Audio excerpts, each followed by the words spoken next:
Hi, I'm Caroline, and this is the Body Channel. Yeah, so this is my second episode of the Body Channel. I was just wanting to make a YouTube channel based on the body because I have a body, you have a body, everyone has a body, and we only have one. And I just find that really interesting. So I'm hoping through anatomical and historical research that I'll better understand the body. Also, talking with you guys and the social concepts surrounding the body. I'm hoping that with more conversation, we can learn to love our own bodies more and show more empathy towards other people. So let's get started. Okay, so in my last episode, I talked about how sex organs are the main divider between the two people that procreated to make us, a man and a woman. And so with sex organs, if we're divided in two, why is there not a 50-50 chance of good and bad experiences statistically for people? For example, why are women more sexually assaulted than men? Another example, why are there more men in congressional seats than women? Also, why is there not equal treatment for people on the gender spectrum, whether they're gender fluid, trans, or non binary? Okay, so in the beginning in history, there were clans, and clans would decide what you would do for the clan based on your sex organs, your sex, male or female. And so they assigned men to be the hunter-gatherer, and they assigned women to be the childbearer and taking care of the family. So these were assigned man-made roles. A higher power didn't deem this to be the case, but man did. So they created these pressure cooker roles where men had to hunt and gather, where his life was on the line for survival, and woman would stay home and take care of the family. So my question is, why do you have to have gender roles based on your sex organs? Because woman always had the ability to hunt, and man always had the ability to stay home with the family. Although they deemed man to be the stronger and faster and bigger species compared to woman, she always had the ability to hunt, and man always had the ability to take care of his family. So woman, yes, she bears the child that takes a year, and then she breastfeeds, which takes about another 2 years. That's not a lifetime. That means she would always have the ability to hunt for herself. However, they deemed the gender roles in the clan, and this is again only based on our sex organs.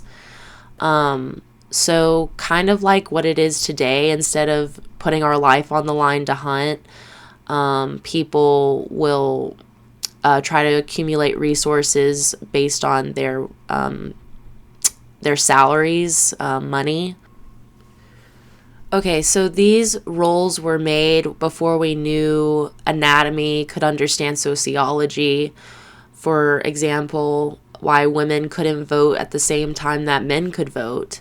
It's just prehistoric knowledge, and then not it catching up with the facts and the realness of it all, how we're just two different sexes cut from the same cloth. So let us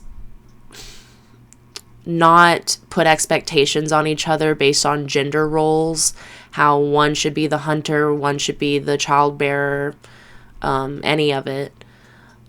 So we can be better to each other and understand that we're not just bodies that mean something of prehistoric knowledge, but that we're just bodies trying to do the best that we can, and all wanting to have our equal chances of good opportunities. So I wanted to do a shout out to the people that commented on my last video. Sarah and Zach, thank you so much. Um, you guys had some really cool comments. One stuck with me though, and that was the prompt was, if you could trade your body in for a new one, would you? And Sarah said that she wouldn't because she'd ultimately find something that she didn't like about the new body. And I would have to agree. That's probably my same answer.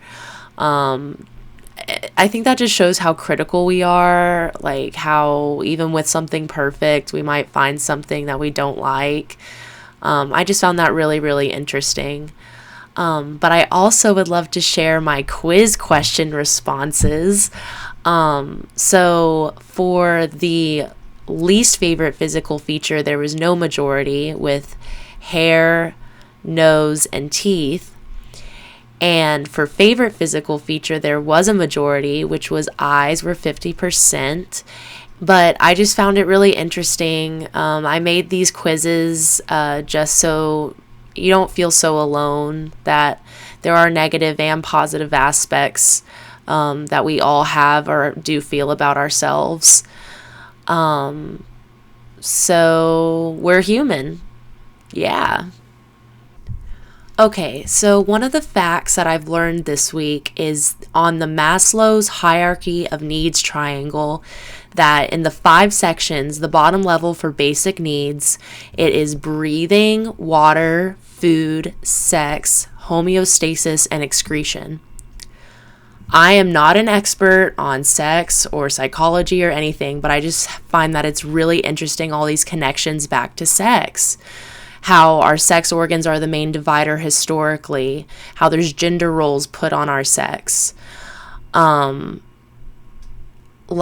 why is it a basic need next to food and water? I know there are some people that are asexual, they don't desire or need it. That's totally cool.